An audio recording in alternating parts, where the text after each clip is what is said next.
humanity. Keep watching The Politics every Friday, 12 p.m. Eastern Time on New York Parrot TV, the voice for humanity.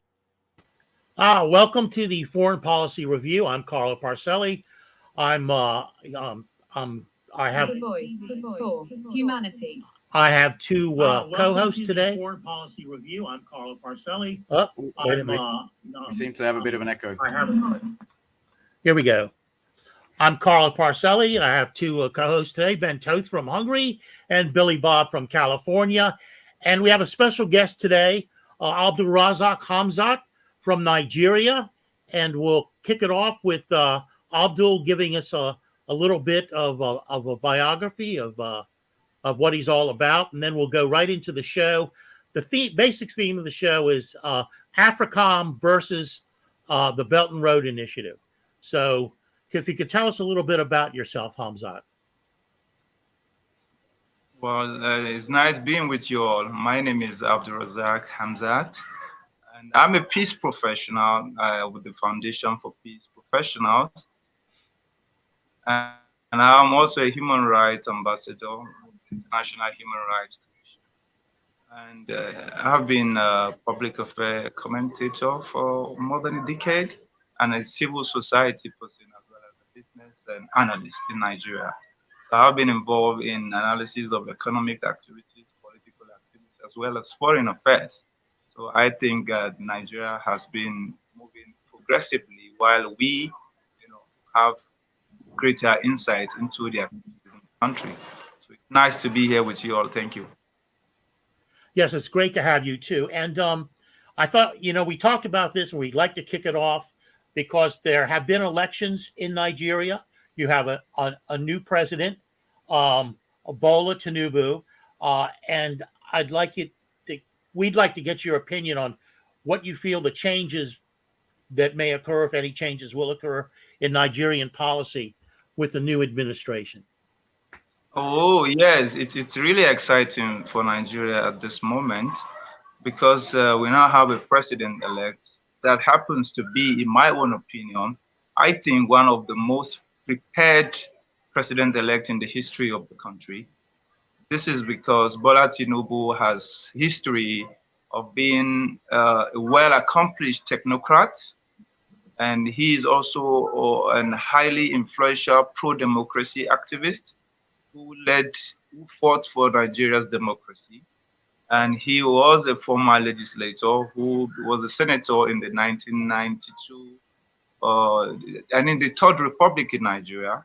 And then he became a governor of the biggest economy in Nigeria, the biggest state in terms of economy, which is Lagos State, where he served as governor for 8 years.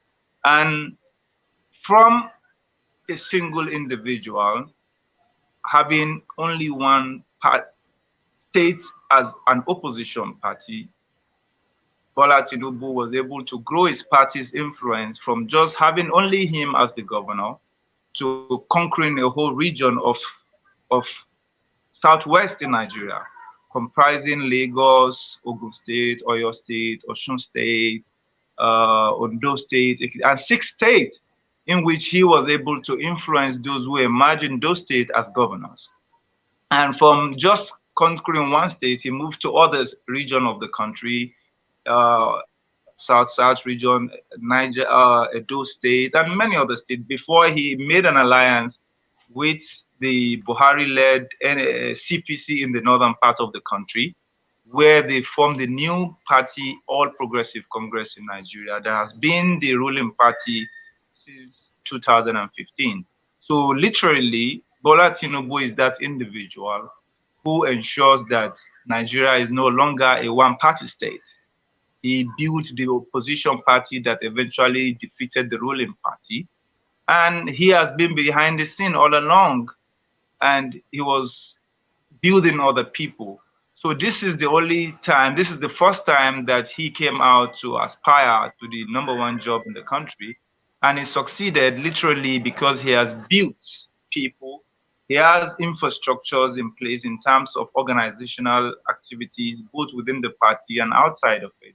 And a lot of people felt that if anyone will transform Nigeria for good, then it's going to be Bola Tinubu, because of his individual capacity and ability to build other people to complement him, not just acting as a solo strongman, but someone who understands the need to build human capacity and empower other people to delegate functions. This is basically his own strength.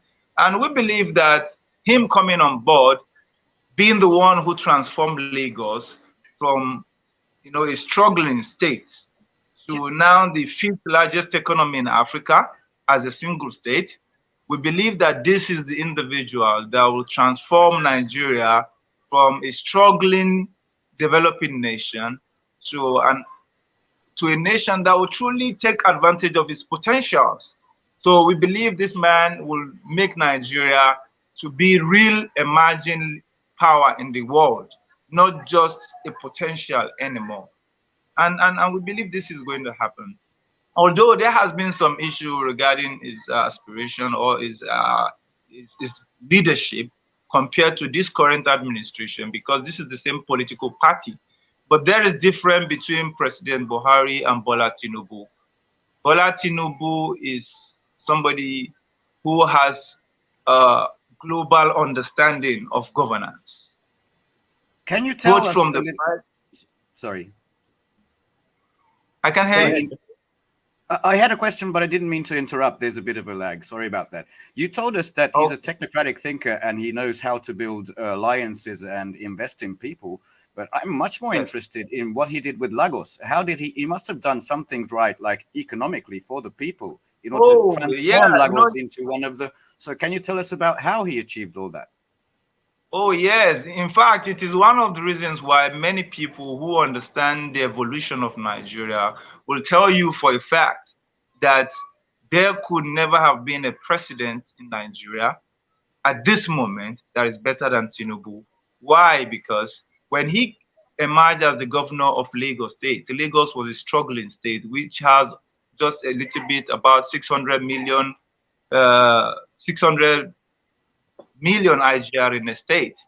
And this gentleman, because of his initiative, innovative ideas of economic transformation, was able to jack up the Lagos IGR from the mere 600 million it has to more than 6 billion within the space of 8 years, which is more than 1,000% growth in the state. How? And this is by initiating, by getting more people into the tax system, by developing infrastructure that open up the state to economic activities across different states, across different activities, partnering with development partners to develop certain aspects of the economy, and a lot of activities. One of the problems in Nigeria or in Africa is that there is no activities for people to do.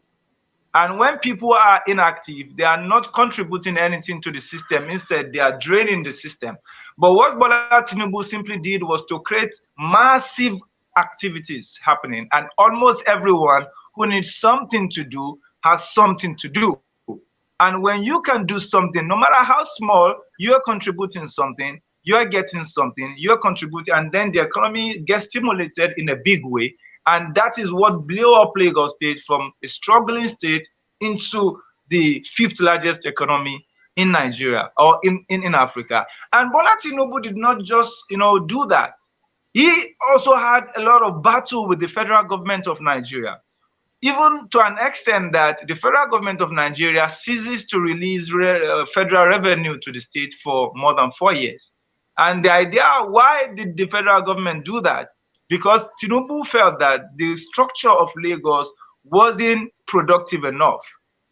So he initiated another structure which expanded the existing structure by creating more local government in which people at the local level can have more influence in their own affairs.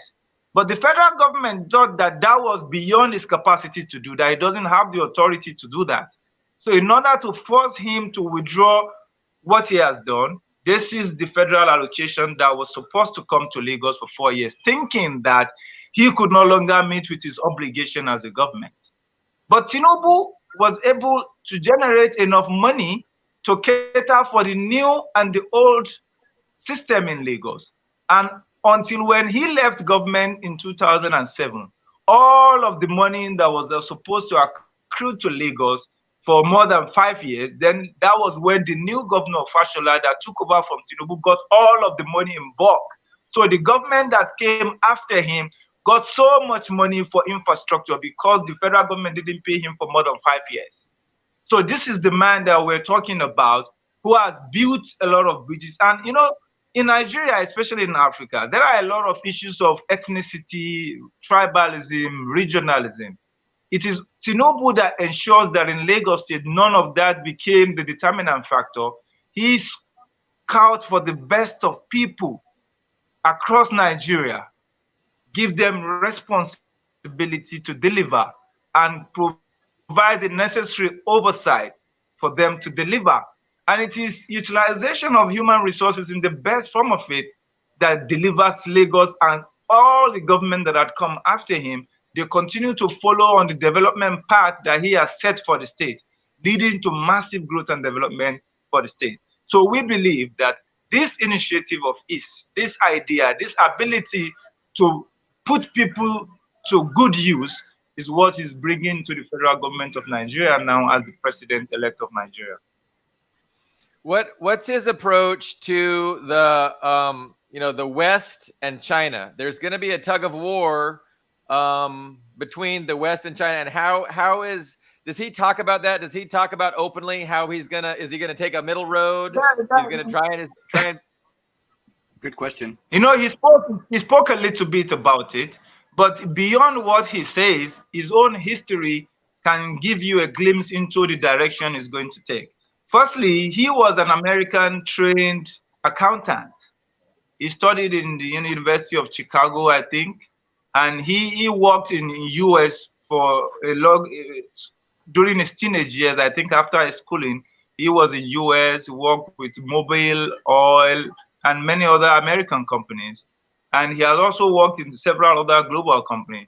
And I think his own approach is basically about prioritizing the interests of Nigeria, irrespective of where it comes from. And at this moment, he does not really think that the future of Nigeria is going to be solely determined by the West. I know that he is an open-minded person who understands business. So what he is going to be coming up with is business opportunity for anyone, because he is not going to be allowing the foreign powers to dictate the direction of his government. He's going to bring the card and say, this is what we have. Anybody who is interested in helping us or partnering with us to get there should come in. If China is going to be the one, then China will be the one taking the lead. If the West are interested and are offering something good, he's going to give them opportunity. He's not a closed person from my understanding of his personality. He's always open. He wants to make adequate use of opportunity while you get adequate benefit of partnership with us.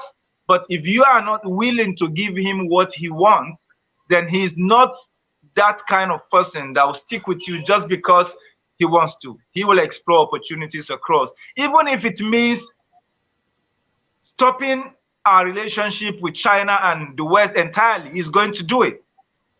He's going to do it if it comes to that. But I'm sure that he will explore and negotiate and ensure that we get the best deal. He sounds Chinese. If you win, I win. That's the best approach to international business, isn't it? That's the best approach, actually. And I believe that's what's going to do. Carlo? Do you know, I don't know off the top of my head, but I know China invests a lot into Nigeria. Do you know how much the Western countries invest as a group, or maybe just US by themselves? I mean, I don't think it's comparable, right? Like China invests way, way more. Or I'm not certain. No, it's not comparable. It's not. The West does not really have so much investment in Nigeria, apart from in the oil sector and oil and gas. You know, because there are many oil and gas, especially American companies in the oil and gas sector. They have been there for a very long time. So you cannot take away such kind of investment, But, we're looking at development-oriented investment now. not just business oriented, which is strictly in the oil and gas sector, in a sector that does not provide too much job or does not really, represent the growth that the country is looking at right now. So you cannot compare the West investment in Nigeria and China. China is far ahead in terms of investment, but I don't have the figures right there.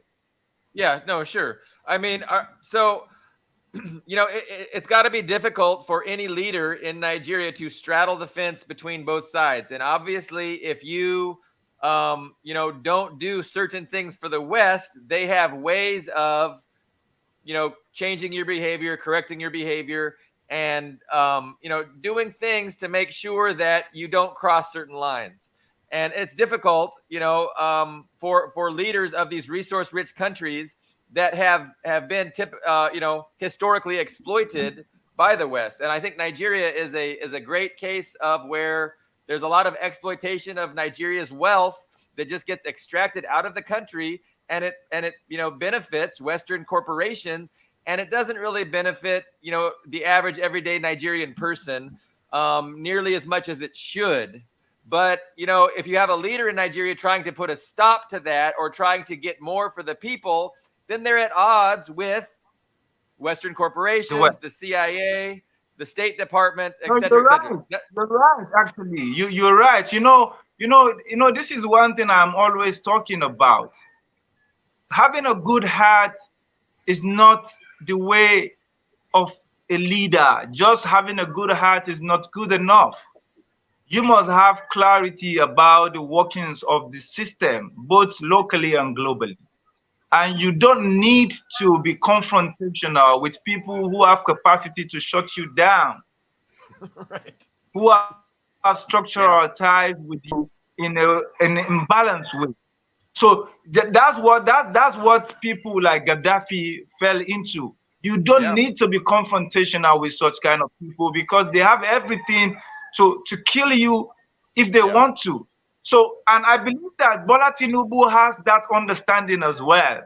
He's not going to be posing as a threat to Western hegemony. No, I believe that even if he has his way of trying to change things, he's going to approach it in a subtle way, in a more, conciliatory way.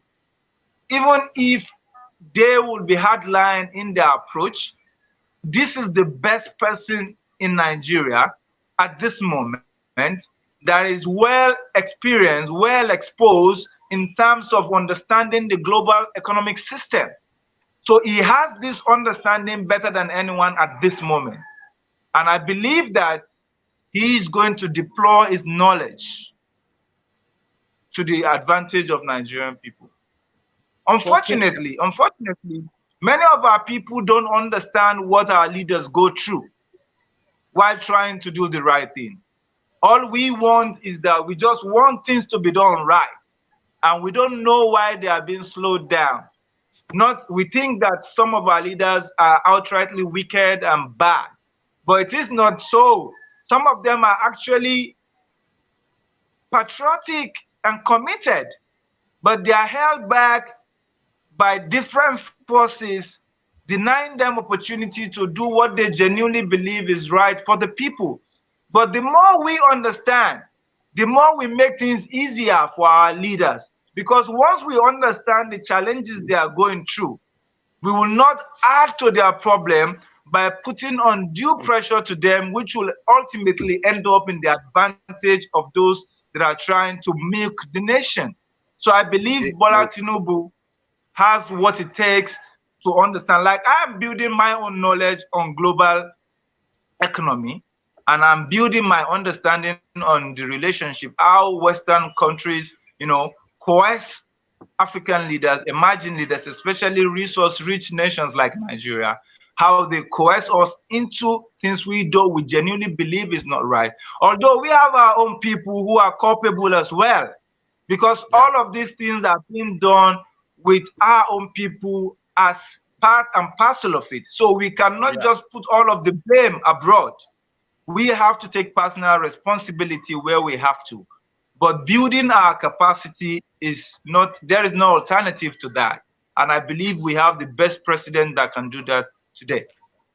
I wanted to add something, but Carlo's been meaning to talk, so I think Carlo should say what. Well, okay.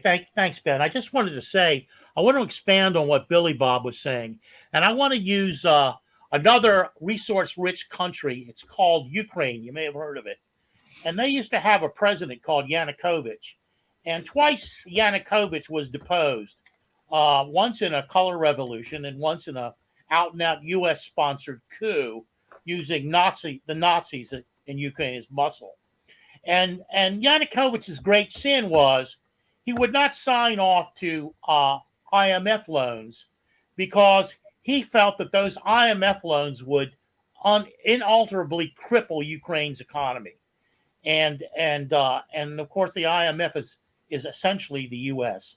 It's a U.S.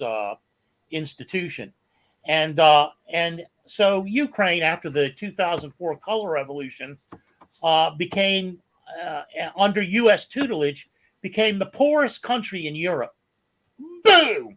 Right down the toilet, just like you pulled the handle on a toilet.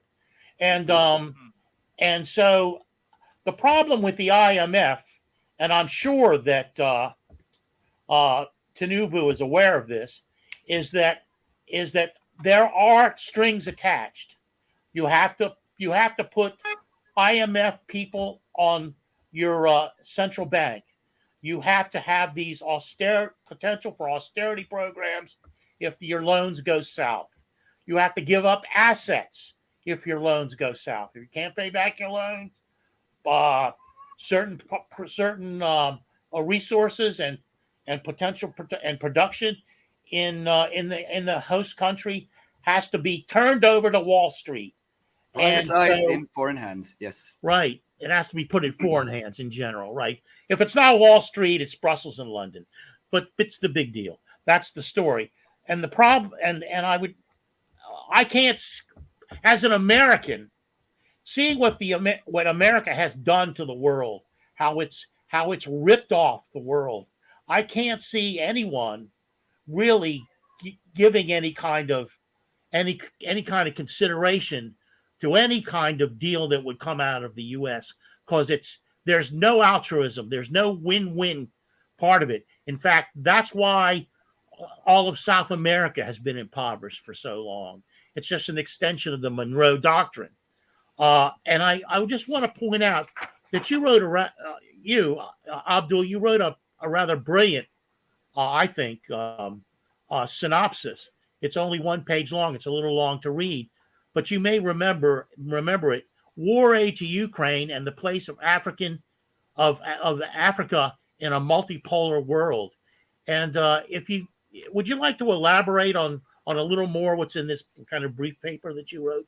I thought it was extraordinary. Yes, you know, I've been following the Ukraine situation for a while, and the role America played in that country is, to say the least, unfortunate.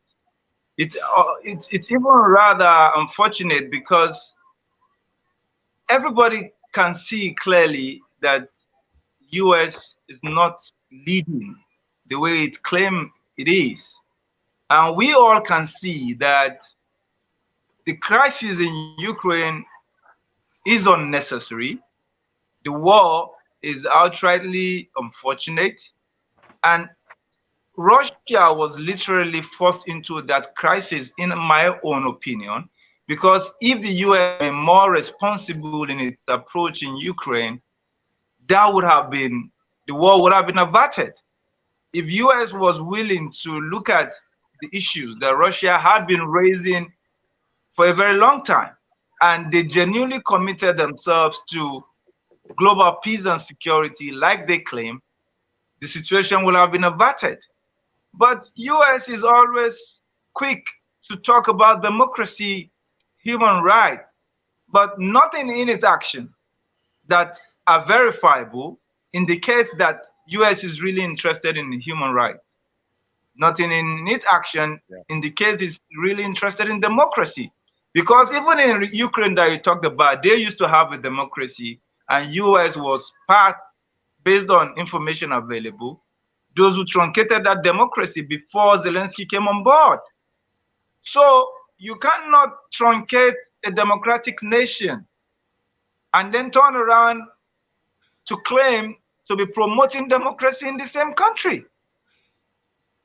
So we believe that all of this is in advancement of the U.S. interests, which we cannot stop U.S. from advancing anyway.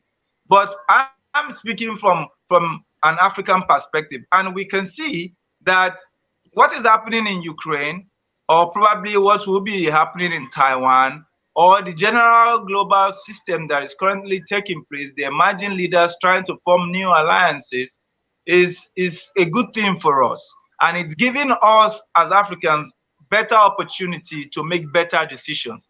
Because now it's not just going to be the individual country, because there are many more countries willing to explore possibility of a better system, of a better global system. So if we can find a common ground to align with those who are exploring possibility of a better system, then we will not be alone. And that's why I wrote that piece, because I look at the situation many African countries are.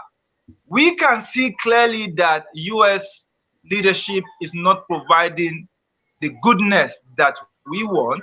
Neither does it have the possibility of providing this goodness for us in a long time. But the problem is we are still not making decisions. Many of our countries, even if you look at the UN resolution on the Russia and Ukraine situation, many African countries prefer to be neutral. But for people like us, I don't believe that we should be neutral. I believe we should analyze the situation properly and make a position. That position has its consequences, but it also has its opportunity. So if we take our position right, all of the other countries that we are aligning with will see us as a worthy enough partner that they can also come to our aid when we need them. But if we are being neutral, nobody is going to come for a neutral person in terms of sticking out their neck for us when we need them, because we never stuck out our neck for anyone. We claim we are neutral. But from our actions so far, our action does not indicate neutrality. We all can see that many African nations tilt towards Russia more than America.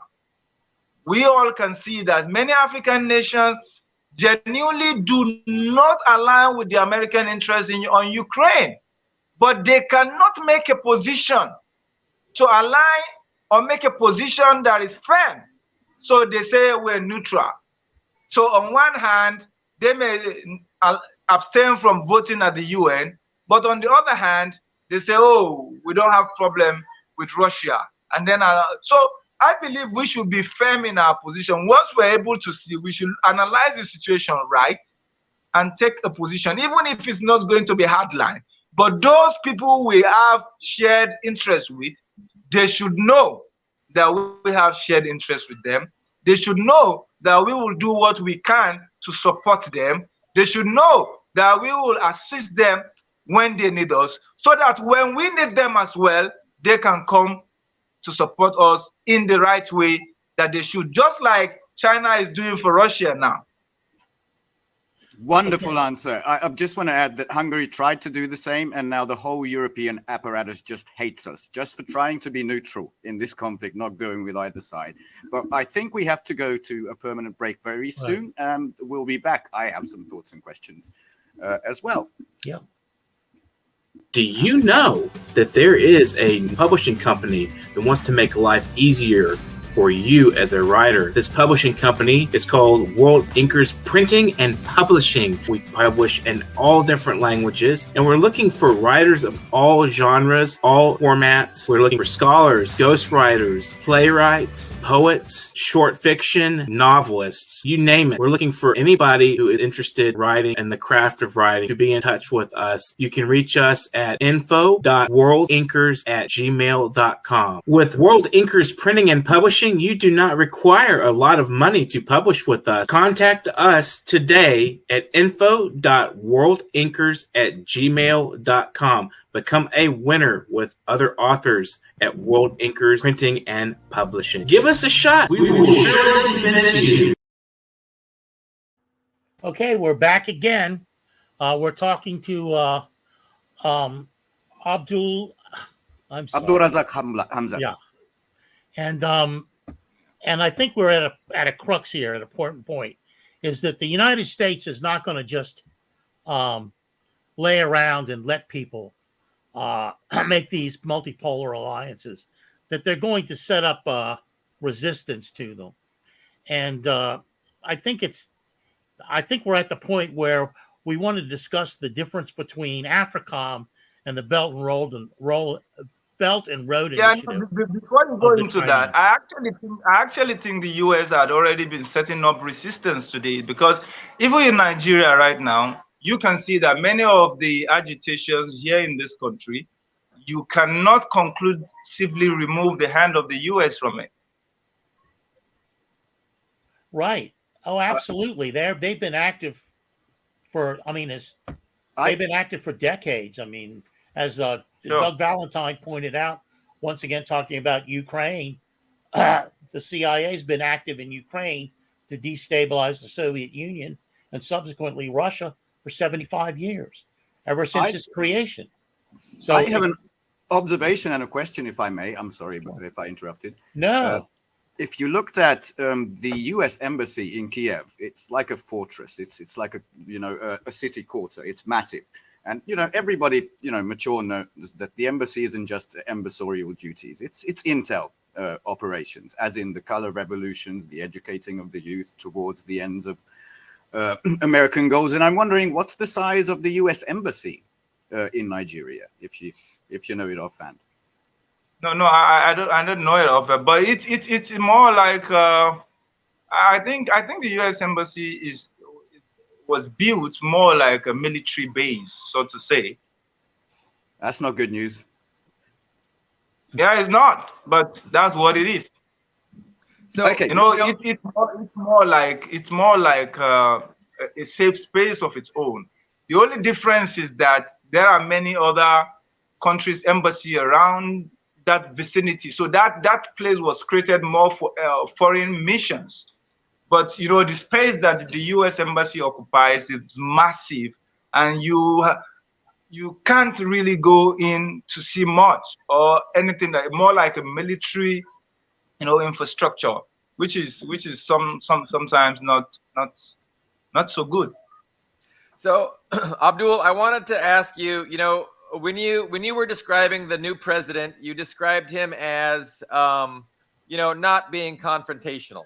And I think that might be, some really good analysis, and it might be really what Nigeria needs, because you don't want to, it might not, be good for the Nigerian economy, for the Nigerian people, if you had a confrontational president that, threw his whole lot in with China or threw his whole lot in with the United States. And you want to do, kind of like what Turkey does, and Erdogan, kind of straddling the fence, taking the middle road. That is probably in the best interest of Nigeria. But then after you explain that, then you started talking about, we need to take a stand. And so can you kind of square that circle about, what do you mean taking a stand and sticking your neck out for those that you have, shared interests with? How do you square that with not being confrontational? Because there is time for everything. Yeah. And timing play a very important factor in economic decision or global decision of this nature. For example, look at what South Africa is doing with the BRIC. South Africa is the only African country in BRIC.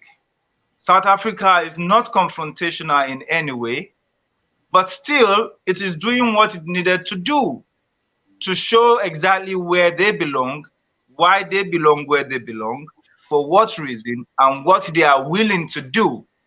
So people in BRIC see South Africa as one of them who understand the global system. You are not being confrontational. At the same time, you are ensuring that you are making a position. So that is the kind of Can I build on that point?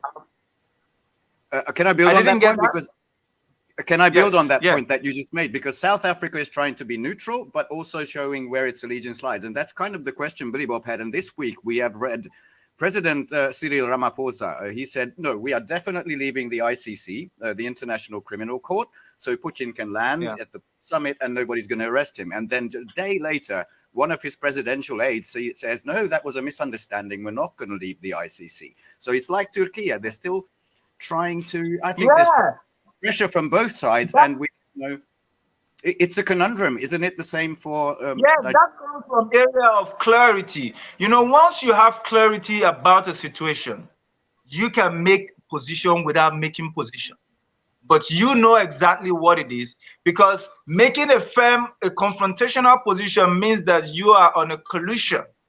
But then at the same time, not making that ensures that you have a clear understanding of the threat and the challenge you're going to face from a position you are making. So if you have clarity about the situation, you will know how to communicate, and communication is everything. Communication is everything. With proper communication, you can make your position clear. You can give necessary support to those who you are with, and you can make a position that does not put your adversary in an uncomfortable position publicly or diplomatically. So once they are unable to figure you out, so you are not a threat to them, at the same time, you are not giving them a free way of passage. And that makes it difficult to make a conclusion about you until you are able to build an alternative path. So this is what I expect from the leadership. Well, that sounds a lot like China again. Sorry. As regards South Africa, they have made their position very clear. They have offered Russia that they would send South African troops to fight against the Ukrainians in Ukraine. And I can't, you know, if I were a South African, I'd be all for that, frankly, because I remember when Chester Crocker, the ambassador to South Africa, lied and lied and lied. And I remember, I'm old enough to remember, when it was the United States that gave the info that got Mandela arrested in the first place. So I mean, there's a history there, and that history has to be recognized.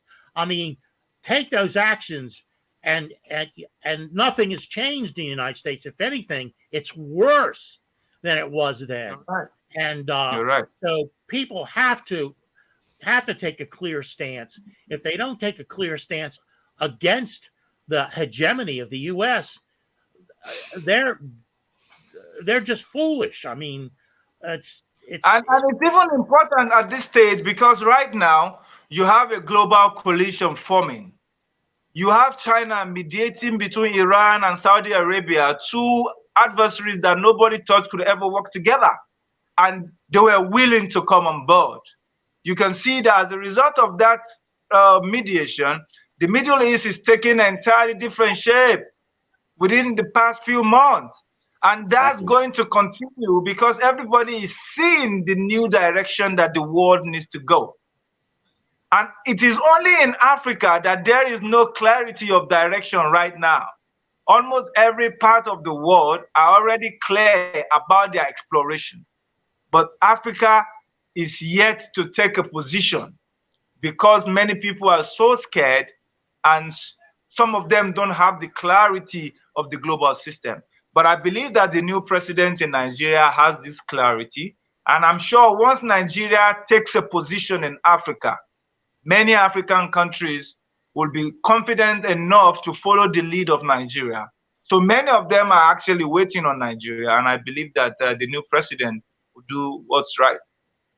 Well, where does Nigeria stand on BRICS? Where does the new president stand on BRICS? The new president has not really communicated, but I believe Nigeria had applied to be part of BRIC.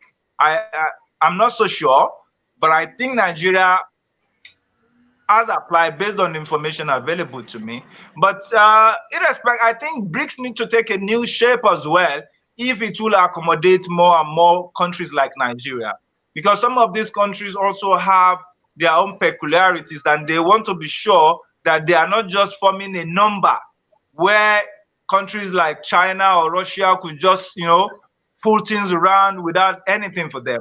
Me personally, I don't want Nigeria to be part of any coalition without its own agenda, so that when it's going in, it's not going in just because everybody is there, or you use it as another opportunity to be giving speeches around. No, I want Nigeria to have an entry and exit point in such a way that if this organization can meet this expectation of ours, then we are going to offer this as our own contribution to the organization.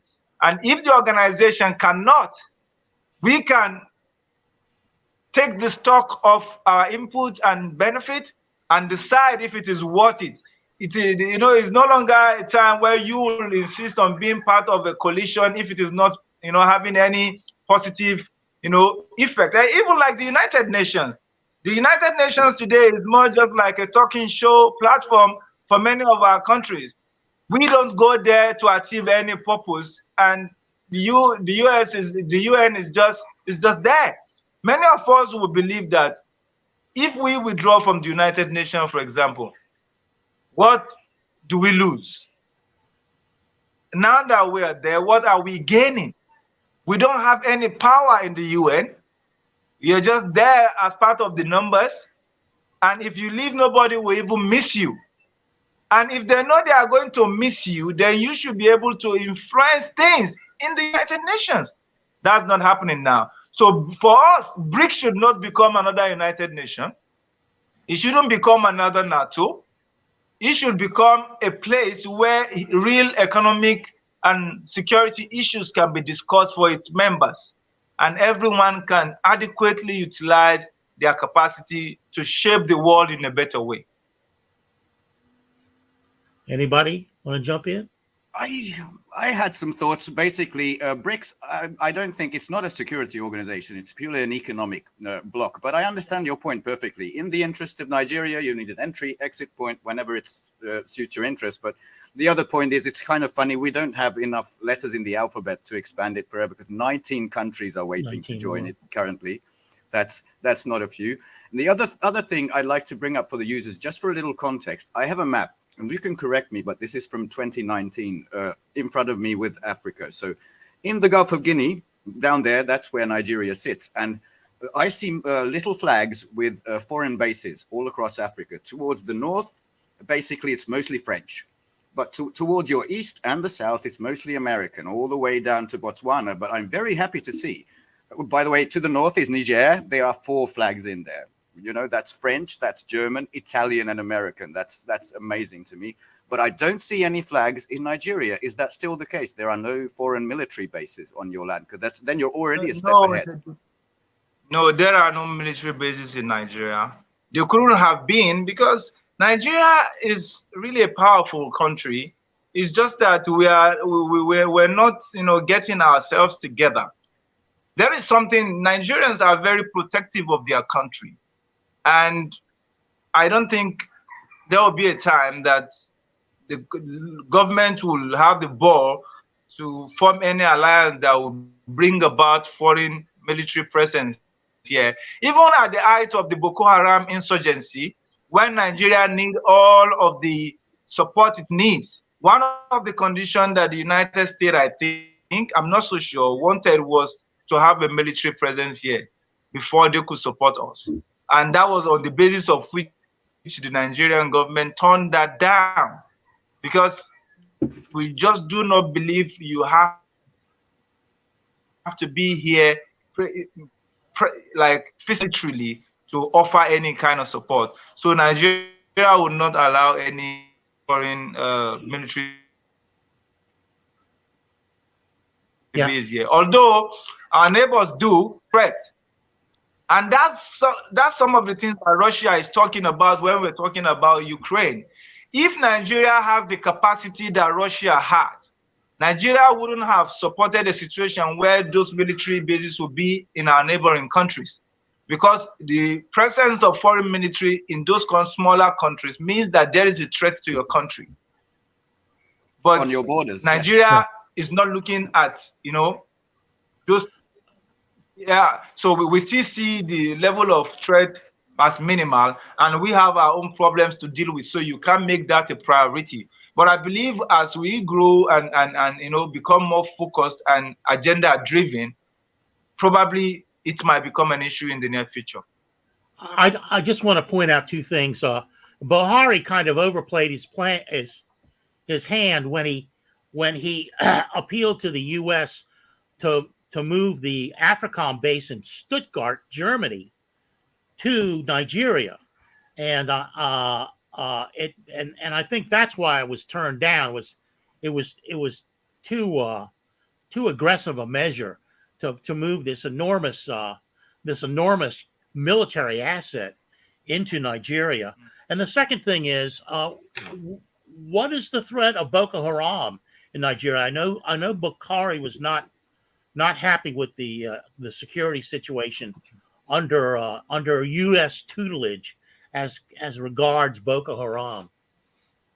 So yeah, I agree with you on Buhari's call for the African headquarters to be moved to Nigeria, and I think probably that's as a result of the enormous pressure on him at the time in 2015.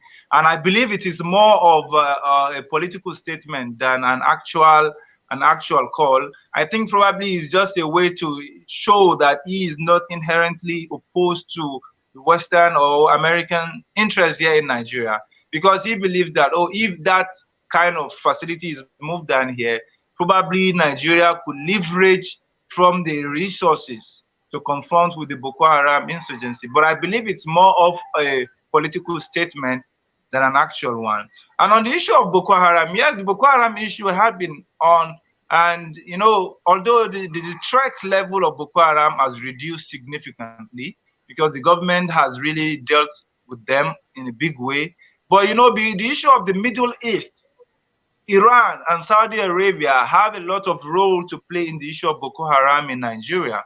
And that's why I'm more happy when I see that, okay, the issue of Iran and Saudi is being addressed at that level. I believe it's going to trickle down here as well, because a lot of changes will be happening. But I see the new president coming to take more decisive action on the security, because he understands the role security plays in economy. And he is an economic expert. More like he's an accountant who has been in top of the economy for a very long time in Lagos and other places. So he understands the need to put an end to the Boko Haram insurgency as fast as possible. And he is going to deploy all necessary resources. But at this moment, even though the Boko Haram insurgency is not so much of a threat as before, it is still a threat. And not just the Boko Haram insurgency, we also have some political threats like the banditry or security threat, banditry in other parts of the country, and even the secessionist agitation in another part of the country. They are all part of the threat and challenges that the new president will be dealing with. But he is well informed. He has clarity on a lot of issues. He has background in security, in civil rights movement, in business, in legislative arm, in executive arm, in building across the country. He knows this country well. He's not just from one part of the country, but he's well spread. So I believe he will be coming with a lot of human skills that the current administration lacks. Abdul, I liked your analysis that as the rapprochement between Saudi Arabia and Iran gets stronger, there's going to be less, spreading and funding of this intolerant, extremist, Wahhabist ideology. And Saudi Arabia has really played a vehicle for spreading that ideology in the furtherance of Western imperialism, really. And so like ISIS in Syria, Boko Haram in West Africa. Don't forget the Chechens.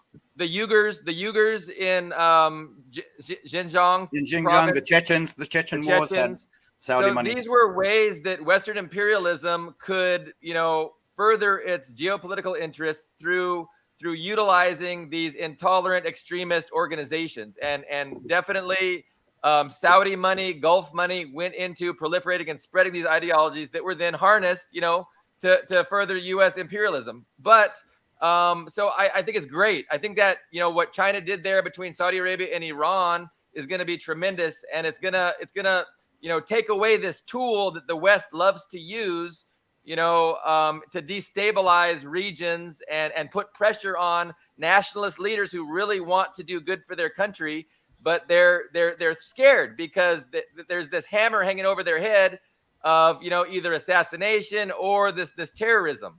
So I think, as Saudi Arabia says, I'm done with the West and the Gulf states, it's gonna really liberate these national leaders that really want to do good for their respective societies, but that aren't able to because of the pressure that they're facing. You're right. I agree with you.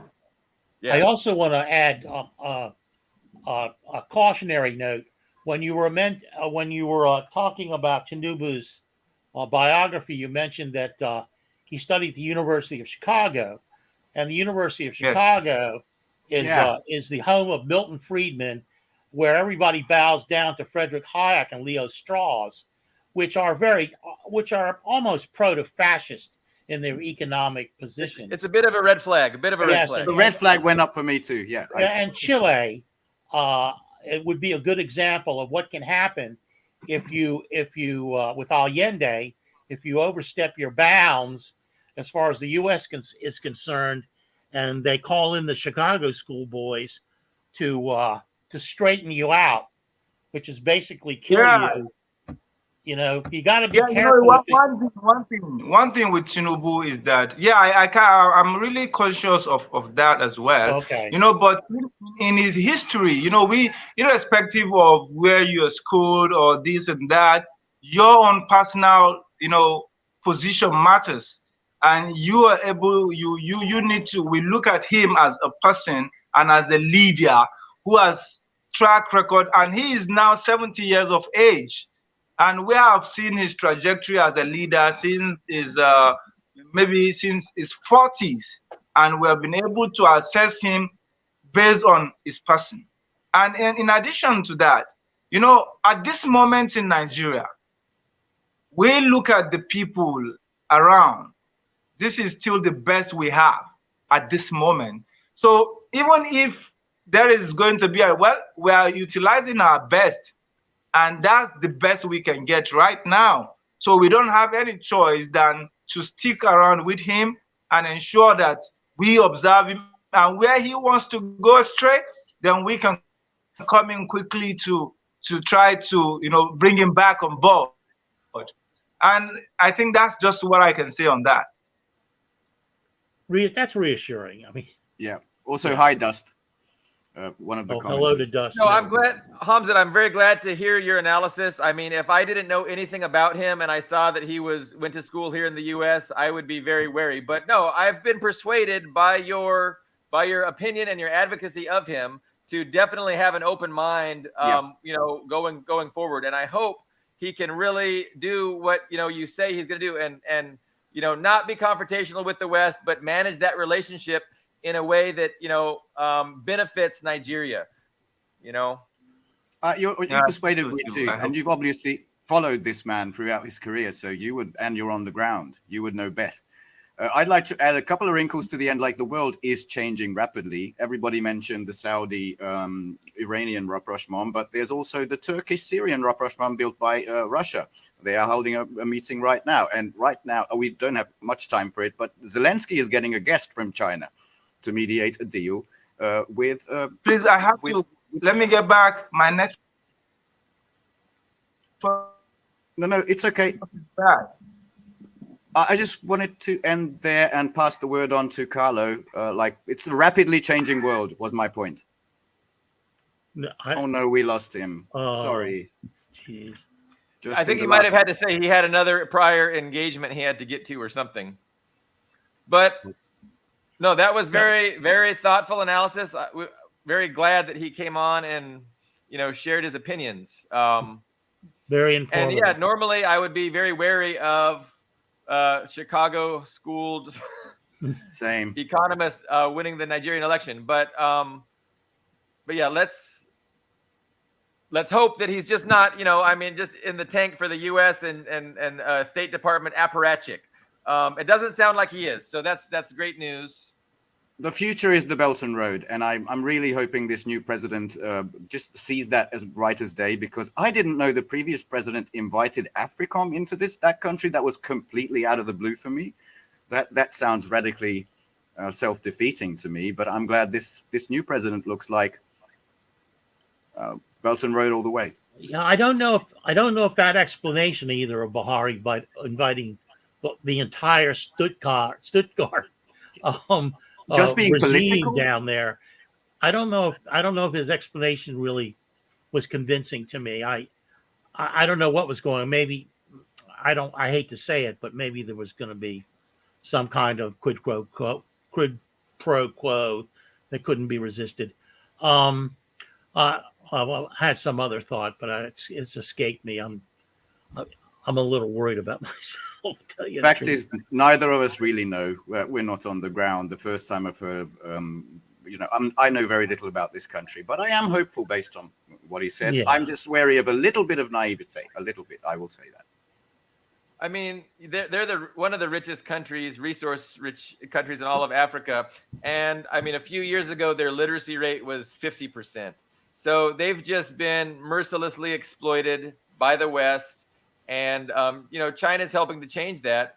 But, how do you tell the West, okay, just exploit us a little bit less and a little bit less and a little bit less? I mean, and that's maybe the best approach, until the U.S. is defanged and Western imperialism can no longer, wreak havoc like they still can to some extent.